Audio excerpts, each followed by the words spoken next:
قرآن مخالف با ظلم است. قرآن تشویق کننده انسانها به مقابله با ظلم است. لا تظلمون ولا تظلمون. بیدار کننده مردم است. کسی که با قرآن دشمنی میکنه با بیداری انسانها مخالف، با مبارزه با ظلم مخالف، خودشون رو رسوا میکنن. قرآن روز به روز روشن‌تر میشه. روز به روز این چهره منور در دنیا ظاهرتر داره میشه و خواهد شد بیش از پیش. مسلمانان یک خصوصیتی دارند که میتوانند اراده خود را در حرکت عالم مؤثر کنند. به خاطر چی؟ به خاطر احکام نورانی اسلام. Pemirsa media Iran Tasnim News melaporkan insiden di pelabuhan Fujairah, Uni Emirat Arab, diduga untuk mengacaukan skenario perang yang ingin dirancang oleh Amerika Serikat. Namun insiden ini membawa banyak konsekuensi, terutama di sektor energi global. Dan berikut adalah beberapa karakteristik Fujairah yang membuat gangguan di pelabuhan ini menjadi sangat signifikan. Kami akan hadirkan gambarannya kepada Anda, pemirsa. Secara rata-rata pelabuhan yang ada di sini ini mengelola, terutama Fujairah ya. Kalau kita lihat ini adalah pelabuhan Fujairah Terminal, merupakan salah satu pelabuhan utama Uni Emirat Arab dalam mengekspor minyak bumi. Nah, ini kapasitasnya bisa mengelola ekspor lebih dari 1,7 juta barrel per hari minyak mentah dan produk minyak bumi dengan kapasitas penyimpanan minyak mencapai 18 juta meter kubik. Nah, Fujairah ini juga memiliki kapasitas penyimpanan komersial terbesar untuk produk hasil penyulingan di Asia Barat.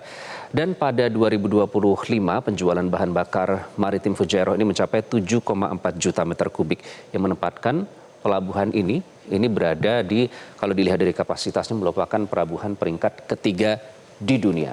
Dan pipa saluran Habshan Fujairah ini kita akan melihat ya, pipanya adalah ini merupakan Habshan yang merupakan kilang minyak dan gas di tidak jauh dari Abu Dhabi.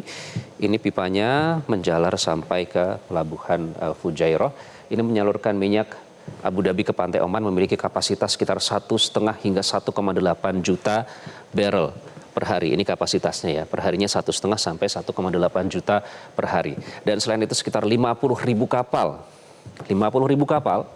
biasanya melewati pelabuhan Fujairah ini setiap tahunnya, di mana 17.000 diantaranya ini merupakan kapal tanker minyak. Dan di tengah ancaman dan tekanan agresor Amerika Serikat dan Zionis Israel, muncul insiden di Uni Emirat Arab yang diduga merupakan operasi false flag atau false flag operation sebagai justifikasi musuh untuk kembali menyerang Iran. Kita akan membahasnya bersama Din atas pertahanan di Iran periode 2009-2012, Majen TNI Purnawirawan Budi Pramono. Pak Budi, selamat malam Pak Budi. Selamat malam Mas. Apa kabar Mas? Pak Budi. Oke, nah ini kita sedikit gambaran ya Pak ya dari pelabuhan Fujairah yang kemarin UAE menyebut bahwa ini diserang oleh Iran, bahkan sampai membakar kilang minyaknya di situ ya. Kalau kita lihat, nah ini pelabuhan ini kan cukup strategis lokasinya, tidak jauh dari Selat Hormuz yang sejauh ini memang menjadi pusat dari permasalahan yang terjadi di Selat Hormuz. Nah, apakah ini yang membuat pelabuhan Fujairah menjadi target Pak dari yang diduga false flag operation itu? Ya, terima kasih Mas. Berbicara false flag operation, ini kan part of the military campaign, part of the propaganda warfare. Kenapa demikian? Kan everybody ini masih suspicious, ya kan? There is not proven yet, belum terbukti kan? Nah, tapi kalau misalnya ada tuduhan seperti itu Iran, ini ada sisi mengiyakannya dan sisi yang tidak menguatkan. Kalau sisi mengiyakannya, ini logik kalau misalnya Iran menyerang itu, katakanlah karena dia peer competitor, ya kan. Kemudian dua-duanya ini kan juga ada konflik yang di atas ini kan. Ini kan ada Abu Musa, Great Tan dan Lesser Tan ini kan, sama Abu Musa ini kan diklaim sama UEA punya dia, dan ini sebetulnya kan di bawah kontrol sovereignty-nya Iran, ya kan. Itu yang pertama. Yang kedua tadi yang saya sampaikan peer competitor, ini kan sebetulnya pipa ini kalau diambil dari sini ini kan menunjukkan bahwa bagaimana UEA ini tidak mau kesaing sama Hormuz, ya kan. Kalau misalnya Hormuz ini eksis, kalau eksis, kalau misalnya nggak eksis, bagaimana ini alternatifnya? Alternatifnya makanya dia bangun pipa darat. Ini sebenarnya tidak dilakukan oleh UAE saja, dilakukan oleh Saudi Arabia di Yonbe juga, ya pipa besar untuk minyak juga. Nah, apa artinya? Inilah data-data yang mengatakan bahwa memang possible kalau seandainya Iran menyerang. Tapi kan not proven yet. Ya, ibaratnya kalau kita bicara hukum, mana bukti-buktinya bahwa memang itu serangan dari Iran. Jadi sekali lagi ini secara politically, ya kan.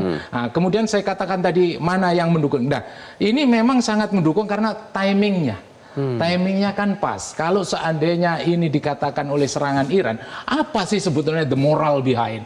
Apa sih sebetulnya ada pesan di balik UAE mengatakan itu? Ya, ini untuk apa? Untuk menyatakan bahwa memang Iran ini memang selalu menimbulkan gejolak di negara-negara Teluk ini. Dan kita tahu bahwa yang namanya UAE ini external threat-nya, for sure, external threat-nya, ancaman dari luarnya, ya rudal-rudalnya Iran. Nah, namun demikian, bukan hanya Iran in this case ya. To my perception, bagaimana dengan Israel?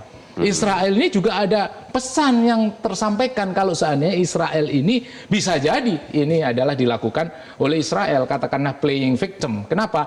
Biar orang mengira bahwa ini memang asli perbuatan Iran, bahwa benar memang Iran ini harus dihabiskan dari muka bumi ini, kata Israel, karena dia adalah troublemaker di Middle East ini. Nah, itu adalah pesan-pesan kalau seandainya benar, katakanlah yang buat masalah itu, yang meledakkan ini Iran. Jadi sekali lagi Mas, ini semuanya not proven yet, tapi ini adalah politisasi ya, yang satu orang agar ini dicurigainya Iran, saat ada beberapa lain agar yang dicurigainya Israel. Padahal Israel sama UAE kan juga sedang mesra-mesranya bagaimana dengan Iron Dome dan Iron Beam yang dari dia. Sekali lagi ini juga untuk menunjukkan ke Amerika, lagi-lagi pesannya kepada Amerika bahwa memang Hormuz harus secepatnya sea controlnya Amerika harus dibuktikan, meskipun dalam hal ini Iran tidak perlu sea control, dia cukup sea denial aja sudah cukup. Oke, menarik tadi menelisik hubungan antara Uni Emirat Arab dengan Zionis Israel dan juga Amerika Serikat, karena disebutkan itu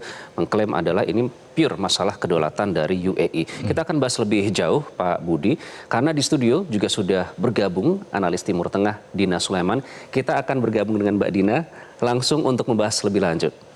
Mari Pak.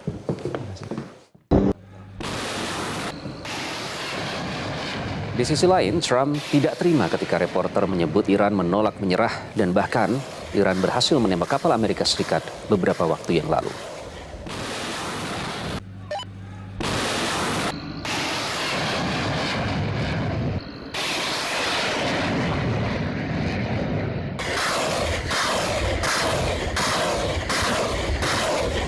You're facing an opponent right now in Iran that has refused to submit. You seem optimistic now that you may be closer to a deal. What's different about this moment now than in other moments where a deal has seemed close? Well, why do you say they refused to submit? You don't know that. You don't know what's going on. They were firing on U.S. ships a few days ago. Yeah, no, a few days ago is a long time ago. You know, in the world of war, a few days ago. No, they want to make a deal badly. Jelajahi cara baru mendapatkan informasi. Download Metro TV Extend sekarang.